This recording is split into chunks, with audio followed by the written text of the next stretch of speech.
Olá pessoal, estamos aqui com mais uma aula. Espero que não estejam cansados de tanto assistirem aula de direito penal. Mas vamos dar continuidade.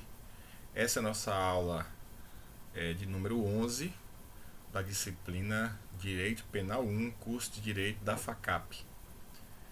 Acredito que essa é uma das nossas últimas aulas. Talvez acho que eu gravo mais uma, no máximo duas aulas, tá certo? Essa será uma aula mais curta também. Assim espero. Então, continuando o nosso assunto, na aula passada nós estamos estudando ainda os elementos que compõem a infração penal. Nosso estudo se direciona neste momento ao fato típico. Nós já estudamos conduta, elemento do fato típico. Estudamos na aula passada o resultado, também como elemento do fato típico, que pode gerar o crime formal, análise sobre o resultado naturalístico, o resultado jurídico, que pode ter a classificação de acordo com o resultado naturalístico em crime material, crime formal, crime de mera conduta. Iniciamos o estudo sobre relação de causalidade ou nexo de causalidade. Começamos a estudar as chamadas espécies de causas ou concausas, estudo muito importante, muito relevante para que vocês compreendam principalmente o aspecto objetivo da relação de causa e efeito entre a conduta e o resultado. E nós vamos hoje concluir, com essa aula, relação de causalidade, ok? Então nós vimos na aula passada, só para que vocês se relembrem, sobre relação de causalidade, para a gente fazer uma sequência aqui, que a relação de causalidade é o vínculo entre a conduta e o resultado. O Código Penal define a relação de causalidade no artigo 13 e também artigo 13, parágrafo 1º. Nós vimos que nós temos teorias para compreender ou explicar a relação de causalidade.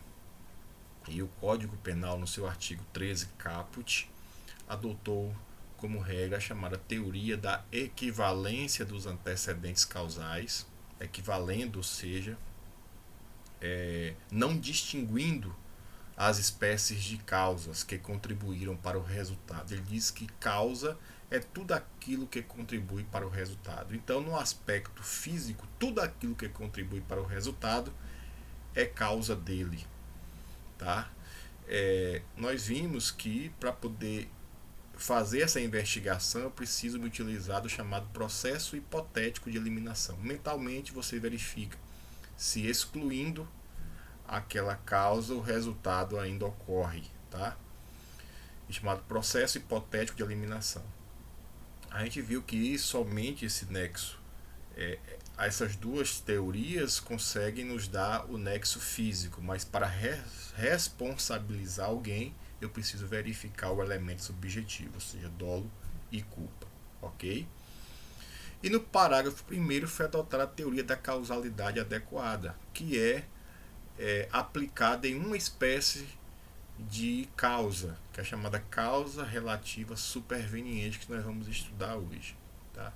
Então nós estudamos também na aula passada as espécies de causa. Eu falei sobre a causa absolutamente independente, que é aquela que não se origina da conduta do agente, então ela é independente e produz o resultado por si só, tá?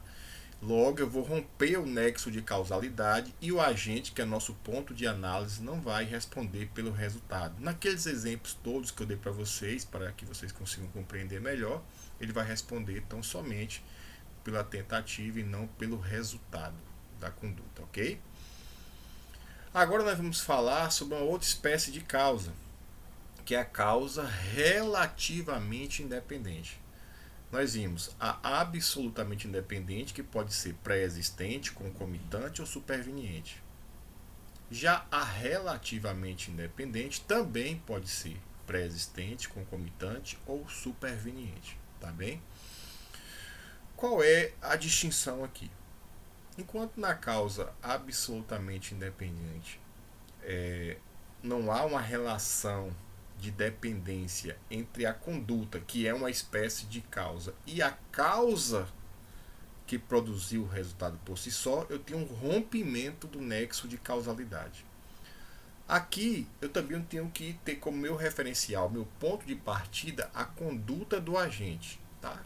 Imagine que nós estamos investigando um determinado caso, onde se está atribuindo, por exemplo, a responsabilidade do resultado a alguém. Nós chamamos esse alguém de agente, tá? Que é aquele que pode figurar como sujeito ativo da infração penal. Então, a conduta desse agente é que é o nosso ponto de análise.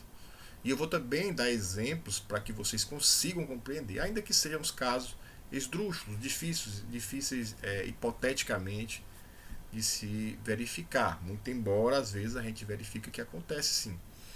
Mas são exemplos necessários para que vocês consigam visualizar ou vislumbrar melhor a matéria, ok?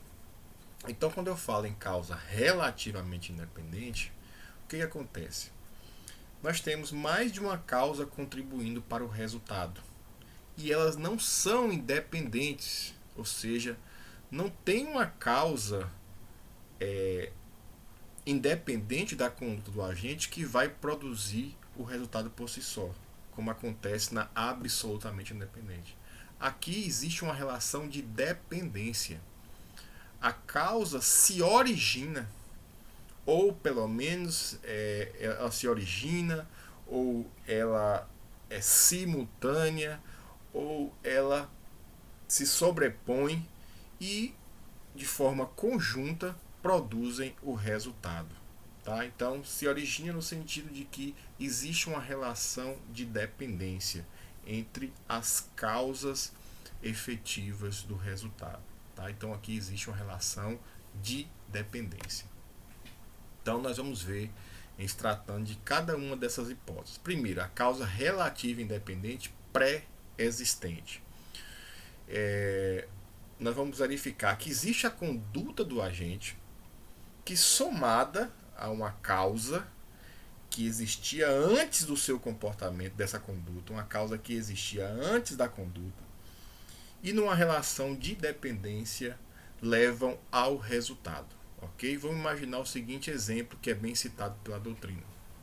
Imagine que a pessoa tem uma doença, uma enfermidade que é conhecida como hemofilia. Tá? A hemofilia, sem adentrar aqui em termos técnicos médicos, é uma enfermidade em que a pessoa, uma das consequências é que a pessoa tem dificuldade para coagular o sangue.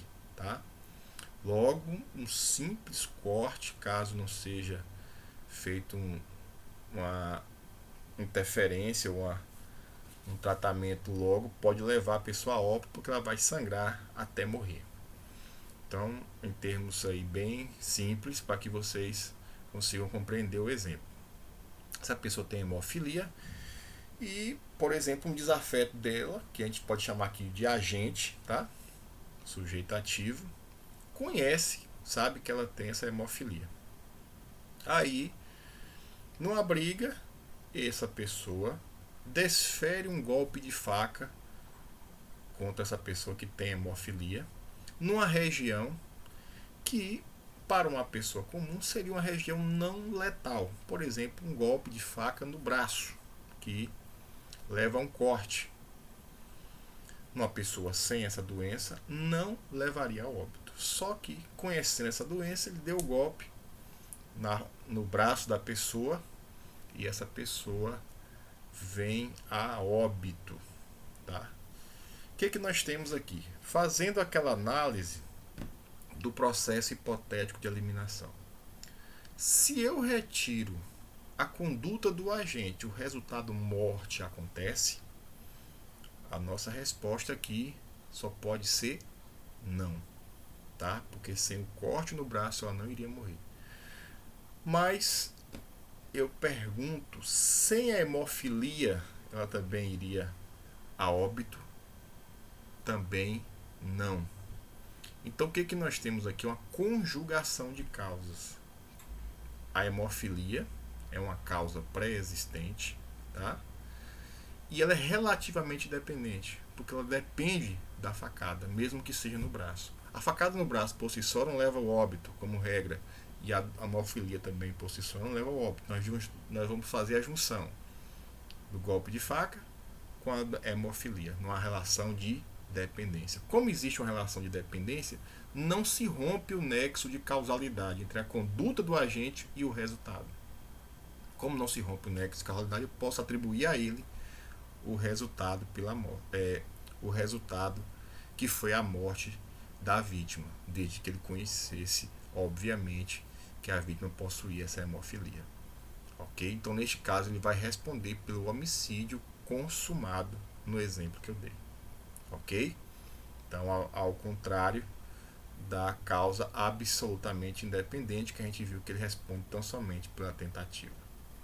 Compreenderam? Porque aqui existe uma relação de dependência. Por isso que a ele será atribuído esse resultado. Essa causa relativamente independente, ela pode ser também concomitante, tá? Concomitante, já disse para vocês na aula passada, que ocorre numa relação de simultaneidade, ou seja, ao mesmo tempo. Então eu tenho a conduta do agente, que é uma causa, que somada a outra que acontece ao mesmo tempo, produz assim o resultado, ok? Vamos imaginar um exemplo também que é muito citado pela doutrina para que vocês consigam compreender. Imagine que A, com a intenção de matar B, tá? Efetua um disparo de arma de fogo contra B que atinge uma região não letal de B, tá? Atinge, por exemplo, o ombro. No mesmo momento em que B é atingido, ele sofre um infarto em decorrência do processo de choque, susto que ele levou. Então, se eu tenho a seguinte pergunta: se eu tiro o disparo de arma de fogo, B morre? Não. A conduta do agente que é o disparo, ocorreria a morte de B? Não. Então, disparo de arma de fogo é causa do resultado. Mas se eu tiro o infarto, a morte de B acontece? Também não, porque o tiro atingiu uma região não letal. Então, como regra, não levaria a óbito. Então, a gente tem aqui duas causas numa relação de dependência que são simultâneas: o disparo de arma de fogo e o infarto. As duas coisas levam ao resultado. Então, neste caso, não rompe o nexo e o agente será responsabilizado pelo resultado. Ele vai responder, portanto, pelo resultado: morte do agente, homicídio consumado. Ok? E a última, que é a chamada causa relativamente independente superveniente. Tá? Essa daqui exige de vocês um raciocínio um pouco diferente. Aqui eu vou explicar para vocês com exemplos para que vocês entendam melhor, porque o Código Penal deu um tratamento diferente para esse tipo de causa. Saindo um pouco dessa explicação que a gente estava falando, dessa regra que a gente estava até então compreendendo. Eu vou mostrar para vocês o Código Penal, o artigo 13, parágrafo 1º, para que vocês vejam se vocês conseguem compreender pela leitura. Veja, eu já li esse artigo ontem, o artigo 13, o caput. O resultado de que depende a existência do crime somente é imputável, ou seja, atribuído a quem lhe deu causa. Considera-se causa a ação ou omissão sem a qual o resultado não teria ocorrido. Isso daqui é a teoria da equivalência dos antecedentes causais ou teoria da conditio sine qua non, ou causalidade simples. Mas vejam o parágrafo 1º: superveniência de causa independente. superveniente de causa independente. Veja o que diz o parágrafo primeiro. A superveniência, estamos falando então de causa superveniente, tá? De causa relativamente independente, exclui a imputação quando, por si só, produziu o resultado. A superveniência de causa relativamente independente exclui a imputação quando, por si só, produziu o resultado. Os fatos anteriores, entretanto, imputam-se a quem praticou. Veja que é um artigo que tem uma redação muito técnica e certamente uma pessoa leiga não vai conseguir compreender. Se diz que a lei é direcionada ao cidadão comum, imagine um cidadão comum lendo isso. A superveniência de causa relativamente independente exclui a imputação quando por si só produziu o resultado. Certamente ele não vai conseguir compreender. Mas eu vou aqui tentar explicar para vocês. O que acontece aqui? Se eu sigo a regra da causa relativamente independente, como eu já falei para vocês, da pré-existente da concomitante, nos exemplos que eu dei, o agente vai responder pelo resultado. Enquanto na causa absolutamente independente, a gente viu que a regra é ele não responder pelo resultado. Na superveniente, por conta desse parágrafo primeiro, a doutrina diz que não se adotou a teoria da causalidade simples. O que é a teoria da causalidade simples ou equivalência dos antecedentes causais? Eu não faço qualquer distinção entre as espécies de causa. Eu só preciso verificar se contribuiu para o resultado. Não importa se contribuiu de uma forma suficiente, se contribuiu de uma forma relevante, tá? Ou se contribuiu de uma forma excepcional. Então, a teoria da causalidade simples contribuiu de qualquer maneira, é causa do resultado. Todos esses exemplos que eu dei, essa teoria eu consegui explicar todas essas hipóteses que nós falamos, nós adotamos unicamente a teoria da equivalência ou causalidade simples. Acontece que na causa relativamente independente, superveniente, o Código Penal diz que se eu tenho uma causa, mesmo ela sendo dependente, tá? Que ele fala relativamente dependente, ele está falando que tem uma relação de dependência, mas se essa causa dependente produziu o resultado por si só, o que parece até ser contraditório, porque ele fala uma causa relativamente dependente, mas que produziu o resultado por si só. Eu vou excluir a imputação do resultado. Está dizendo que não vou poder atribuir a responsabilidade ao agente, que continua sendo nosso ponto de análise. E aí você pode pensar o seguinte, certo, mas eu vou então atribuir ao agente o resultado ou não? Aí depende. Quando ele fala que essa causa relativamente dependente, né, ou relativamente independente, produz o resultado por si só, significa que essa causa, a conduta do agente não levaria normalmente ao resultado, porque teve uma causa superveniente que saiu de um desdobramento natural daquilo que normalmente acontece. Proporcionalmente não é assim que as coisas ocorrem, tá? Eu vou dar para vocês dois exemplos.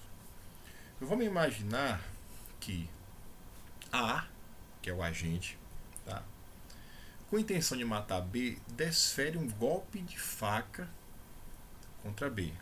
Com intenção de matar, ele desfere um golpe de faca contra B, que é atingido, inclusive, numa região letal, por exemplo, no abdômen. B é socorrido, tá, pela ambulância, pelo SAMU, e o SAMU sai em alta velocidade. Acontece que nesse trajeto acontece um acidente na ambulância e B morre dentro da ambulância por conta de um traumatismo craniano. tá? Por conta do acidente. Faremos agora o processo hipotético de eliminação. Aquela pergunta que já falei para vocês. Se eu retiro a conduta de A, B morre, você vai pensar logo o quê? Não, porque sem a facada, B não estaria na ambulância, certo? Se eu tiro o acidente de ambulância, B morre, aí você pode dar a seguinte resposta: depende, ele poderia ou não morrer. Mas de toda forma você pode dizer, ele não morreria da forma como morreu. Então esse é o primeiro exemplo. O segundo exemplo é bem parecido. A desfere um golpe de faca contra B, certo? E com a intenção de matar, B é levado ao hospital, é submetido a uma cirurgia de emergência e ocorre uma complicação, ele acaba sofrendo uma infecção e vem a óbito por complicações cirúrgicas. Percebe uma diferença? Eu digo para vocês o seguinte: nesses dois exemplos, no primeiro, o agente vai responder tão somente pela tentativa, a do acidente de ambulância, enquanto no segundo ele vai responder pelo crime consumado, o homicídio consumado. Por que isso? Aqui vem a questão. Para a lei, o acidente de ambulância, que é uma causa superveniente, tem uma relação de dependência com a facada, certo? Mas esse acidente de ambulância que produziu a morte de B é uma causa que é considerada que produziu o resultado por si só, porque não apresenta um desdobramento natural. É como se você raciocinasse da seguinte forma: não é natural uma pessoa que recebe um golpe de faca venha a óbito dentro das ferragens de um acidente de um carro por traumatismo craniano. Não há um desdobramento natural da conduta, sabe? Aqui eu não tenho, levou uma facada e morreu por conta de uma infecção no ferimento. Não, deu uma facada, foi para a ambulância, mas morreu de traumatismo craniano. É como se houvesse o rompimento do nexo causal, ou seja, aquele acidente de ambulância saiu da normalidade. Eles por si só produziu o resultado. Isso é um tratamento diferenciado que a lei dá para essa causa relativamente independente, superveniente. Então, neste primeiro caso, não houve um desdobramento natural. Significa que o acidente de ambulância, que é uma causa relativamente independente, produziu o resultado por si só. Logo, o agente vai responder pela tentativa e não pelo resultado, porque houve o rompimento do nexo de causalidade. Aqui é a teoria da causalidade adequada. Não basta contribuir para o resultado de qualquer forma, tem que contribuir de forma adequada. Aqui é a teoria da causalidade adequada, não a causalidade simples, tá? E no caso do ferimento, como disse para vocês, que o mesmo golpe de faca, mas que morreu por razões de complicações cirúrgicas, infecção, aqui você pode perguntar, sim, se não fosse o golpe de faca, ele não estaria no hospital. E se não fosse a complicação cirúrgica, ele não ia morrer. As duas coisas numa relação de dependência. Mas aqui, eu não posso dizer que a complicação cirúrgica produziu o resultado por si só, porque uma complicação cirúrgica é um desdobramento natural de uma pessoa que recebe um golpe de faca. O ferimento se infeccionou e aí produziu, levou a óbito.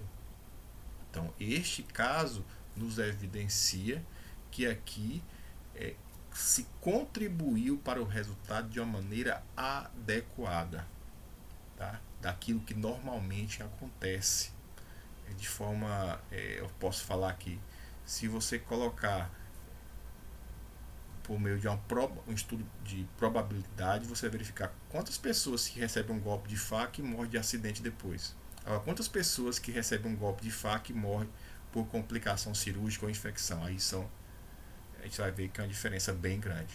Então, neste caso, que foi para o hospital e morreu de infecção, ele vai responder pelo resultado, não vai romper o nexo de causalidade. Tá? Vários outros exemplos são citados pela doutrina. Por exemplo, imagine que a pessoa está no hospital porque levou um tiro e lá acontece um incêndio e a pessoa morre queimada. Ora, esse incêndio não é um desdobramento natural de quem levou um tiro. Então ele não vai responder por homicídio consumado, então somente por tentativa. Tá? Então, espero que tenham compreendido essa parte, tá? Que é um pouquinho mais complicado, mas desse jeito você consegue entender melhor. Lembre-se, se produzir o resultado por si só, significa que não houve um desdobramento natural. Fixem isso, não houve um desdobramento natural. Se não houve desdobramento natural, eu tive uma causa superveniente que por si só produziu o resultado. Logo, o agente vai responder tão somente pela tentativa e não pelo resultado.